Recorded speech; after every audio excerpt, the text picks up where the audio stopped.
आदाब, नमस्कार, सत श्री अकाल। मैं इम्तियाज जलील एक बार फिर आपके सामने हाजिर हुआ हूँ कुछ नई बातों को लेकर। महशर आफरीदी एक बहुत बड़े शायर है और इनका एक बहुत अच्छा सा शेर है जो आज के इस हालात को पूरी तरह से बयान करता है। मैं किस और इशारा कर रहा हूँ, आप अच्छी तरह से शेर को सुनने के और समझने के बाद आपको समझ में आ जाएगा पूरी बात। और उनका शेर कुछ इस तरह से है। तुम्हारी सोच के सांचे में ढल नहीं सकता, ज़बान काट लो ये लहजा बदल नहीं सकता, मुझे भी क्या मोम का पुतला समझ रहे हो, तुम्हारी लौ से ये लोहा पिघल नहीं सकता, तो क्यों कोशिश कर रहे हो।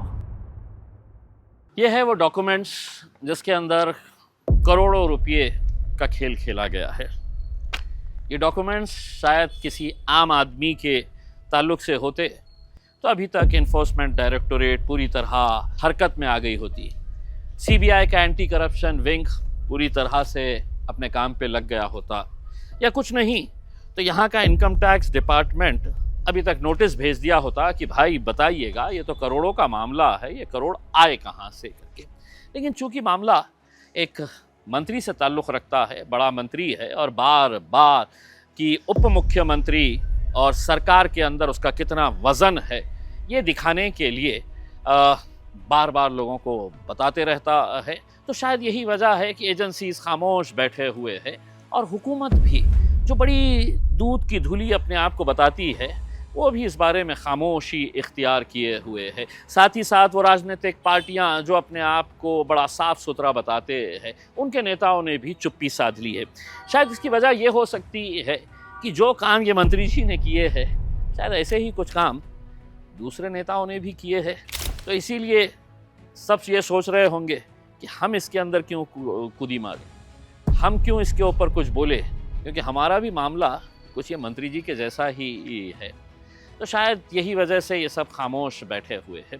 लेकिन पिछले कुछ दिनों से मेरे ख़िलाफ़ एक मुहिम चलाई जा रही है, ये कहते हुए है कि किसी धर्म की भावनाओं को मैंने ठेस पहुंचाया है, एक ऐसे शब्द को पढ़कर कि जिसकी वजह से उनकी धार्मिक भावनाओं को ठेस पहुंची है। हकीकत ये है कि सरकारी डॉक्यूमेंट के अंदर लिखा हुआ है, मैंने सिर्फ पढ़ने का काम किया हूँ, सरकारी महाराष्ट्र सरकार का डॉक्यूमेंट जिसके ऊपर ये लिखा हुआ है, मैंने सिर्फ पढ़ने का काम किया है।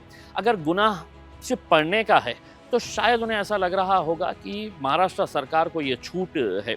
होना ये चाहिए था कि एफआईआर मेरे ऊपर ना होते हुए महाराष्ट्र सरकार के जो भी जिम्मेदार लोग हैं उनके ऊपर एफआईआर रजिस्टर होना चाहिए था।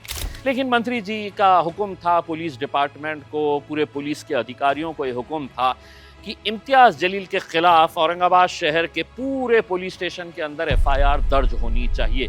और धीरे धीरे हम पूरे महाराष्ट्र के अंदर उसके ख़िलाफ़ हर पुलिस स्टेशन के अंदर एफआईआर दर्ज करेंगे। आपको मुबारक है, आपके हाथ में सत्ता है, आप कुछ भी कर सकते हैं, आप जो चाहे वो कर सकते हैं। इसमें मैं भी चाहूँगा कि आप कर लें। ऐसा नहीं है कि आपके इस हरकत की वजह से मैं बड़ा डर जाऊंगा, घबरा जाऊंगा कि देखिए अब पुलिस में एफआईआर हो चुकी है, अब मुझे खामोश बैठ जाना चाहिए करके। मुझे तो अफसोस इस बात का हो रहा है, वो वर्दी में जो अधिकारी है, जो पुलिस डिपार्टमेंट है, क्या वो पुलिसिंग कर रहे हैं ऐसी हरकतें करके जो वो मेरे ख़िलाफ़ कहीं से भी किसी भी जानकार आदमी से, बड़े से वकील से पूछ लीजिएगा, बड़े से बड़े पुलिस अधिकारी से पूछ लीजिएगा कि ये एफआईआर इसके ऊपर होनी चाहिए क्या, महज सिर्फ इतने एक शब्द के ऊपर, तो आपको पता चलेगा कि नहीं होनी चाहिए। लेकिन मंत्री जी ने पूरे पुलिस स्टेशंस को फ़ोन करके, सीपी को दबाव डाल के एफआईआर रजिस्टर करवा दिया मेरे ख़िलाफ़ एट्रोसिटी का। अब मेरे ख़िलाफ़ ये कि भाई आपने धार्मिक भावनाएं पहुंचाई। इम्तियाज़ जलील वो शख्स है कि जब लोकसभा के अंदर मैं खड़े रहता था बोलने के लिए, तो मैंने कभी किसी की जात, धर्म और मज़हब के हिसाब से बात नहीं की। जहाँ पर भी नाइंसाफ़ी हो रही है, जहाँ पर भी कुछ ज़्यादती हो रही है, तो मैंने वहाँ पर अपनी आवाज़ बुलंद की। उस सबसे बड़ी अज़ीम, जो सबसे बड़ा हमारा, जैसे हम टेम्पल ऑफ डेमोक्रेसी कहते हैं, वहाँ पर मैंने आवाज़ उठाई। और जो समाज आज मेरे ख़िलाफ़ खड़े रह के, उनके कुछ चंद लोग मेरे ख़िलाफ़ मुहिम चला रहे हैं, तो उनको मैं बताना चाहता हूँ कि लोकसभा के अंदर अपने इस समाज के बारे में किसी उनके समाज के नेता ने आवाज़ नहीं उठाई थी जितनी मैंने उठाई थी। और मैंने लोकसभा के अंदर क्या कहा था, आप खुद सुन लीजिएगा। अध्यक्ष महोदय, इस मुल्क को आज़ाद हुए 7 दशक से ज़्यादा हो गए, लेकिन क्या हम ये पूरी जिम्मेदारी के साथ कह सकते हैं कि हम अपने दलितों भाइयों को आज एक समान अधिकार और समान हक दे रहे हैं। क्या हम ये दावे के साथ कह सकते हैं कि इनके खिलाफ जुल्म और ज्यादती ऑपरेशन अनटचेबिलिटी पूरी तरह से खत्म हो गई है? सरकार के अंदर बैठकर आप ये कहेंगे कि हाँ ये पूरी तरह से खत्म हो गई है, लेकिन आप झूठ कहेंगे। और मैं विपक्ष में बैठकर अगर ये कहूंगा कि हाँ ये अब भी जारी है, तो आप कहेंगे कि मैं राजनीति कर रहा हूं। लेकिन हकीकत यह है, ना आप ना मैं, सुप्रीम कोर्ट ने अक्टूबर 2019 के अंदर एक फैसला सुनाया। वो फैसला क्या था? The supreme court on Tuesday rolled back an earlier ruling which made an inquiry mandatory before any arrests were made under the SC/ST Prevention Atrocities Act on the ground that caste discrimination and untouchability still persists in this country. ये supreme court, इस मुल्क की सर्वोच्च न्यायालय ने ये observe किया है कि इस मुल्क के अंदर आज भी caste discrimination and untouchability exist करती है। इसी सुप्रीम कोर्ट के ऑर्डर के अंदर कहा है, the court said that the bench also noted that crimes and atrocities against the Dalits had shown a disturbing rise in recent years. ये supreme court का ऑब्जर्वेशन है। अध्यक्ष महोदय, जब ट्रिपल तलाक का मुद्दा आ रहा था और यहां पर इस सदन के अंदर चर्चा हो रही थी, तो आपने कहा था ये बहुत बड़ा गुनाह है, इसके खिलाफ हमें कानून लाने की जरूरत है। आपने कानून लेकर आए, लेकिन क्या ये बुराई जो समाज की थी ये खत्म हो गई? दलितों के खिलाफ, SC/STs के खिलाफ तो इतना सख्त कानून है, लेकिन क्या वजह है कि 2020 के अंदर सुप्रीम कोर्ट ये ऑब्जर्व कर रहा है कि it is an alarming rise कि atrocities against Dalits and SCs are growing in this country. आपने कानून तो लेकर आ गए थे, और आए दिन क्या ये सच्चाई नहीं है कि इस मुल्क के अंदर हम किसी न किसी जगह से इस तरह की खबरें पढ़ते रहते हैं? लीजिए एक उदाहरण के तौर के ऊपर, in Nirbhaya like case in Gujarat, a Dalit woman raped and killed. In a shocking Nirbhaya like case has emerged in North Gujarat. ये जनवरी 2020 का है, where a 19-year-old Dalit woman was allegedly kidnapped, gang raped and murdered before a body was hanged from a tree to make it look like a suicide. ये जनवरी 2020 का है। उत्तराखंड के coat गांव के अंदर की एक घटना है। A group of upper caste men allegedly beat up a 21-year-old Dalit resident named Jitendra so badly that he died 9 years later. उसका गुनाह क्या था पता है? वो एक शादी के अंदर गया था, और उस शादी के अंदर उच्च जाति के लोग जहां पर बैठे थे, उसी कुर्सी के ऊपर वो बैठकर खाना खा रहा था। उसे इस तरह से पीटा गया कि वो लड़के की जान चली गई कि तू हमारे साथ बैठकर कैसा खा रहा है करके। ये घटना BBC ने रिपोर्ट करी है, सारे अखबारों के अंदर, सारी टेलीविजन के अंदर आई है।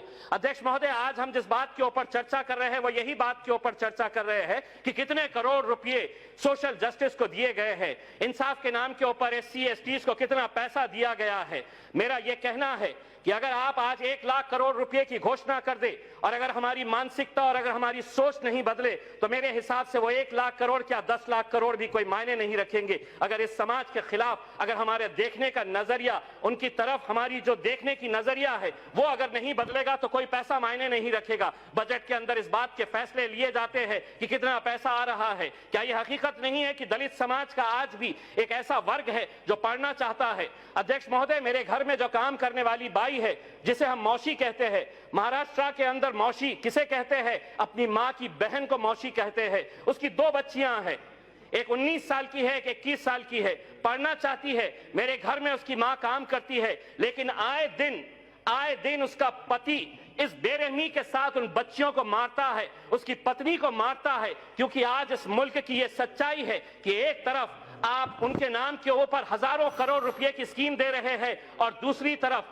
हर दलित बस्ती के अंदर एक शराब खाना खोला जाता है, देसी दारू की दुकान खोली जाती है। मैं यहां पर सरकार से यह अनुरोध करना चाहूंगा, अगर सही मानों में आप बाबा साहब अंबेडकर को मानते हैं, जिनकी वजह से आज ये चर्चा इस सदन के अंदर हम कर रहे हैं, तो बाबा साहब ने यह भी कहा था कि शराब से, नशे से दूर रहो। अगर सही मानों में कोई फैसला करना है, तो सरकार ने यह फैसला करना कि किसी भी दलित के मोहल्ले के अंदर, उसकी गली के अंदर कोई देसी दारू की दुकान नहीं मिलेगी। अध्यक्ष महोदय, अभी मुसलमानों के बारे में कहा गया, इसी सदन के अंदर मेरे पार्टी के अध्यक्ष अवैसी साहब ने कहा था कि मुसलमानों को हज की सब्सिडी नहीं मिलना चाहिए। हम भी इस बात की तायीद करते हैं कि नहीं मिलनी चाहिए, यह हमारा धार्मिक कार्य है, इसके लिए पैसा खर्च करने की जरूरत नहीं है। लेकिन हमने सरकार से यह अनुरोध किया था कि 700 करोड़ रुपया जो हर साल आप हज की सब्सिडी के नाम के ऊपर खर्च करते हैं, वो पैसे से आप मुस्लिम बच्चियों के लिए स्कूल खोलिए। आपने जितना सुनना था उतना सुन लिया। आपने हज की सब्सिडी बंद कर दी,